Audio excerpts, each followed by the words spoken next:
Welcome to the last lecture of week 4. Here we will delve into design concepts for syngas fermentation to ethanol, a fourth generation bioprocess. You will be able to apply some of the concepts taught in week 2 and 3 to a newer type of biotechnology and to understand how operating condition choices impact design. As a reminder from the previous lecture, here you can see a simplified block diagram of a syngas fermentation process, with syngas either directly taken from industrial flue gases, or from biomass or solid waste gasification, or possibly from CO2 electrolysis. LanzaTech is the only company to date that has demonstrated industrial-scale syngas fermentation using large bubble column reactors, as you can see here in this photo. Syngas fermentation has piqued the interest of many business and companies, with some examples of press releases shown here, with interest ranging from producing alternative plastics, sustainable aviation fuels, and biofuels from syngas. LanzaTech is also engineering its Clostridia microorganisms workhorse to produce an even wider range of products. Of course, this industrial interest means that academic research devoted to all aspects of syngas fermentation, from engineering microorganisms to engineering reactors, has boomed in the last decade, with some examples of scientific publications here. Though attractive for many social, economic, and environmental aspects, some challenges remain when considering industrial application of syngas fermentation. For example, microbial kinetics remain fairly slow, mainly due to the poor gas-liquid mass transfer of hydrogen and CO, which are poorly soluble in water. Ethanol becomes toxic to the microorganisms above 50 kilograms per ton of broth, which makes ethanol recovery quite costly from an energy perspective. Also, Clostridia, which are the workhorse acetogens used for converting syngas, are quite difficult to handle and to engineer. This begs the questions: can we design something better to alleviate some of those limitations? In the follow-up slides, I will introduce some concept of two different approaches which may help.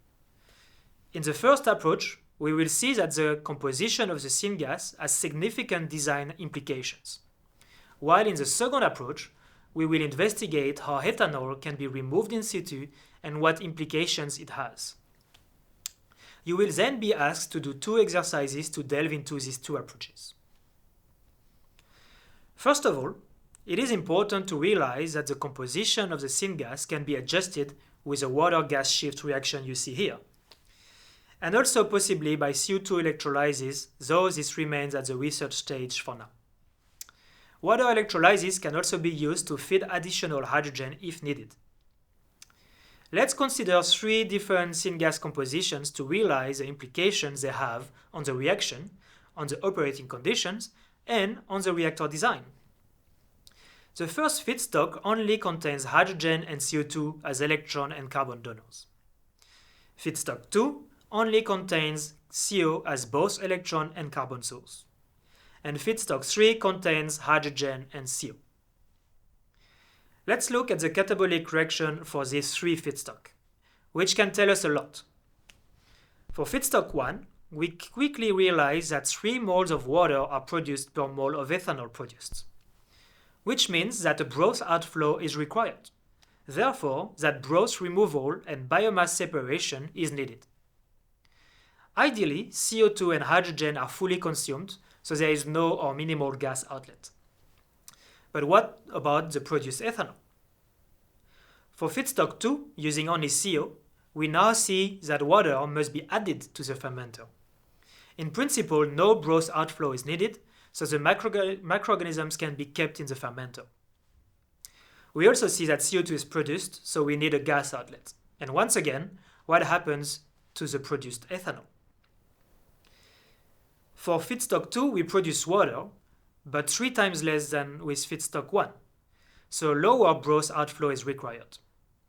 CO2 is not produced and no gas outlet is needed.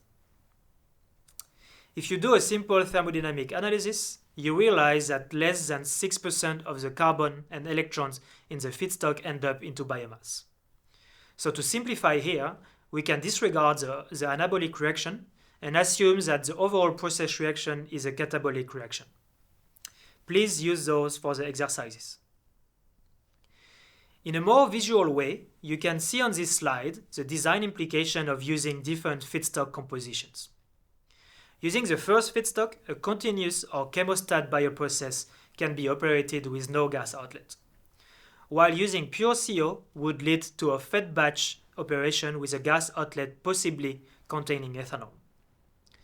And using a mixture of hydrogen and CO leads to a CO2-free bioprocess with a lower water outflow. These processes are therefore very different, and I invite you to do exercise 1 following this lecture, which looks into these 3 different bioprocesses in more depth. We have seen in the previous lectures, especially in week 2, that several steps can be rate limiting in a fermenter. For example, mass transport in the liquid promoted by mixing, gas-liquid mass transfer, gas removal, and heat transfer. Looking more specifically at syngas fermentation to ethanol, these steps are particularly critical. First, ethanol must be removed to maintain an ethanol concentration lower than the toxicity limit for the microorganisms, meaning about 50 kilograms per ton. Biomass separation and recycle is also critical to maintain a high productivity. And of course, CO and hydrogen gas to liquid transfer is critical as both gases have poor solubility in water. Of course, cooling and liquid mixing are also very important to consider when designing a syngas fermenter. Looking at ethanol toxicity level, it is important to consider the best approach to remove ethanol from the broth. And the question we should ask ourselves is whether removing it from the liquid outflow or the water recycle loop is the best way or not. Could we remove it from the gas phase directly in the reactor? The advantages could be numerous. For example, it could remove the need to separate the cells first. Removing ethanol from the gas phase would require a high gas inflow though. Yet a gas recycle could be implemented to avoid wasting feedstock and promote full conversion. A higher gas inflow would promote a higher mass transfer rate, which is beneficial for the microbial conversion.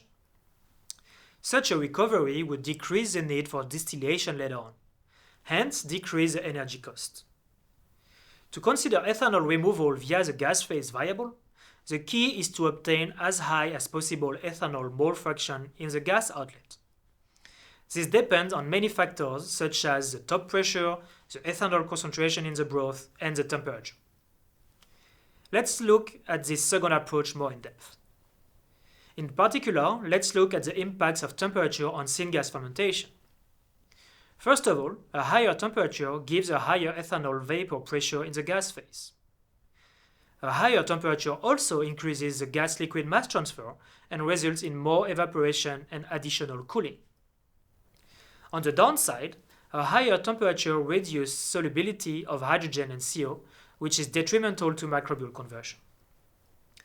Moreover, the microorganisms must also be able to have a high growth rate and productivity at higher temperature. I invite you to do exercise 2, which quantitatively look at removing ethanol from the broth and from the gas phase and at the impacts of temperature. This is it for this week's lectures on generation of feedstock and bioprocesses. Thank you for your attention and all the best.